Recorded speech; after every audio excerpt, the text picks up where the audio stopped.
Отан отбасынан басталады.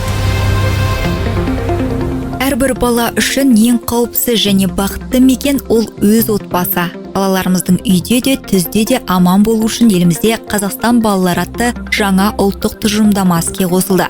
Қазақстандағы әрбір баланың қауіпсіздігі мен жарқын болашағы мемлекеттің басты назарында. Мемлекет бұл мақсатқа 1 триллион 300 миллиард теңге бөліп отыр. Алдағы уақытта не өзгереді? Мектептерде буллинг пен қауіп-қатерді ерте анықтайтын жасанды интеллект жүйесі енгізіледі. Балалар лагерлері мен балабақшалар міндетті лицензиялаудан өтеді. Ал 2027 жылдан бастап эгов платформасында әр баланың дамуын қолдайтын баланың жолы цифрлық жүйесі жұмыс істемек. Бұл тек заңдар емес, бұл жаңа мектептер, сапалы медицина және әр баланың отбасы жылуын сезінуіне жасалған үлкен қадам.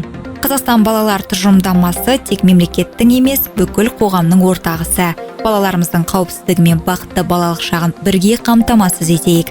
Өйткені балалардың амандығы еліміздің берік болашағы. Ролик Мәдениет және ақпарат министрлігінің тапсырысы бойынша дайындалды.